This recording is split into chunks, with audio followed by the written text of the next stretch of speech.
Hello viewers, আপনাদেরকে আরও একবার স্বাগত জানাচ্ছি আপনাদের পছন্দের চ্যানেল ডিজিটাল স্টাডিতে। আজকের ক্লাসে আমি আলোচনা করব তালবশ র এবং র বর্ণটিকে নিয়ে। তো আমরা কোথায় কোথায় তালবশ র এবং র উচ্চারণ করে থাকি সেটাই শিখব আজকের ভিডিওতে। তো প্রথমে আসুন আমরা তালবশ র বর্ণটিকে নিয়ে একটু আলোচনা করি। আমরা ইংরেজিতে কোথায় কোথায় তালবশ র উচ্চারণ করে থাকি। তো চলুন আমরা সেই ইংরেজি লেটারগুলোকে আগে একটু দেখে নিই। দেখুন আমাদের স্ক্রিনে সেই লেটারগুলো চলে এসেছে। SH, TI, CI, SI, SSI, double S, CH, S, SCI, CE। এই সব লেটারগুলোর ক্ষেত্রে আমরা তালবশ র উচ্চারণ করে থাকি। তো চলুন আমরা এগুলো উদাহরণের মাধ্যমে বুঝি এবং সেটাকে আয়ত্ত করার চেষ্টা করি। SH এটার উচ্চারণ হবে তালবশ র, যেমন ডিস, ডিস। দেখুন এখানে আমরা SH পাচ্ছি এবং তার উচ্চারণ হচ্ছে তালবশ র, ডিস। এর অর্থ হচ্ছে থালা। তেমনি করে আমরা বলতে পারি ফিস, ফিস। দেখুন এখানেও আমরা SH পাচ্ছি এবং তার উচ্চারণ হচ্ছে তালবশ র, ফিস। এর অর্থ হচ্ছে মাছ। তেমনি করে আমরা বলতে পারি রাস, রাস। দেখুন এখানেও আমরা SH পাচ্ছি এবং তার উচ্চারণ হচ্ছে তালবশ র, রাস।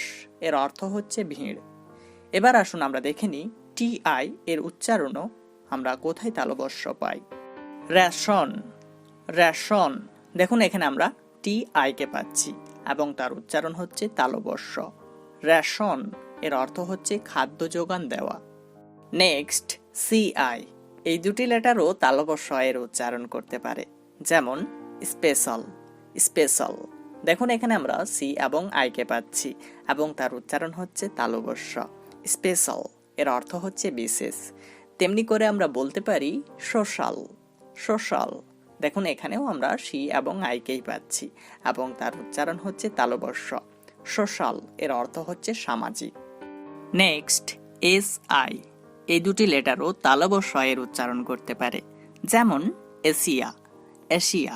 দেখুন এখানে আমরা SI কে পাচ্ছি এবং তার উচ্চারণ করছি তালবশ র, এশিয়া, একটি বৃহত্তম মহাদেশের নাম। তেমনি করে আরও একটা উদাহরণ দেওয়া যেতে পারে এক্সপ্যানশন, এক্সপ্যানশন। দেখুন এখানে আমরা SI কে পাচ্ছি এবং এখানেও আমরা তালবশ র এর উচ্চারণ করছি, এক্সপ্যানশন। এর অর্থ হচ্ছে বৃদ্ধি বা বিস্তার। নেক্সট SSI, এই তিনটি লেটারও তালবশ র এর উচ্চারণ করতে পারে, যেমন রাশিয়া, রাশিয়া। দেখুন এখানে আমরা SSI কে পেয়ে যাচ্ছি আর তার উচ্চারণ হচ্ছে তালবশ র, রাশিয়া। এটাও একটা দেশের নাম। নেক্সট ডাবল S, এই দুটি লেটারও তালবশ র উচ্চারণ করতে পারে, যেমন টিস্যু, টিস্যু।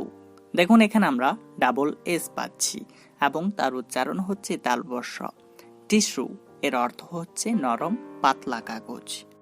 নেক্সট CH, এই দুইটি লেটারও তালবশ র উচ্চারণ করতে পারে, যেমন মেশিন, মেশিন। দেখুন এখানে আমরা CH পাচ্ছি এবং তার উচ্চারণ করছি তালবশ র, মেশিন। এর অর্থ হচ্ছে যন্ত্র। নেক্সট S, এই লেটারটিও তালবশ র উচ্চারণ করতে পারে, যেমন সুগা। এখানে কিন্তু সুগার নয়, সুগা। দেখুন এখানে আমরা যে উচ্চারণটা করছি এখানে আর এর যে রটা উচ্চারণ করি সেই রটা হালকা উচ্চারণ করতে হয়, সুগা। এর অর্থ হচ্ছে চিনি।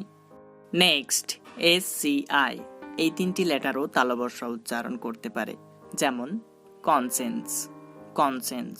দেখুন এখানে আমরা SCI পাচ্ছি এবং তার উচ্চারণ হচ্ছে তালবশ র, কনসেন্স। এর অর্থ হচ্ছে বিবেক। নেক্সট CE, এই দুটি লেটারও তালবশ র উচ্চারণ করতে পারে, যেমন ঔসন, ঔসন। দেখুন এখানে আমরা সি এবং ই কে পাচ্ছি আর তার উচ্চারণ হচ্ছে তালবশ র, ঔসন। এর অর্থ হচ্ছে মহাসাগর। ওকে ফাইন, এবার আসুন আমরা র এর উচ্চারণ কোথায় কোথায় করে থাকি সেটাও আমরা একটু আয়ত্ত করে নিই। আর, ডাবল আর, RH, WR, এই সব লেটারগুলোর ক্ষেত্রে আমরা র এর উচ্চারণ পেয়ে থাকি। তো চলুন আমরা উদাহরণের মাধ্যমে বুঝি এবং সেটাকে আয়ত্ত করার চেষ্টা করি। দেখুন আমাদের স্ক্রিনে একটা উদাহরণ চলে এসেছে, রে, রে। দেখুন এখানে আমরা আর পাচ্ছি এবং তার উচ্চারণ হচ্ছে র, রে। এর অর্থ হচ্ছে কিরণ। তেমনি করে আমরা বলতে পারি র, র। দেখুন এখানেও আমরা আর কে পাচ্ছি এবং তার উচ্চারণ হচ্ছে র। এর অর্থ হচ্ছে কাঁচা বা অপক্ক।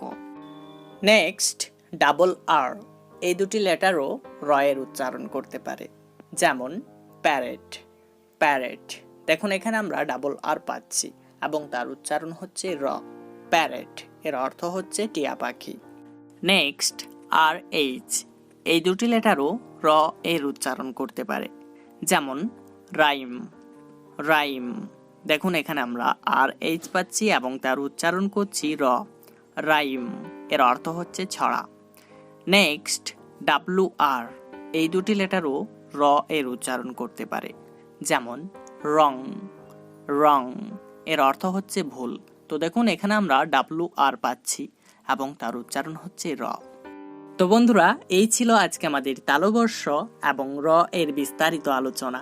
এরপরেও যদি আপনাদের কোনো সমস্যা থাকে অবশ্যই কমেন্ট বক্সে জানাতে পারেন।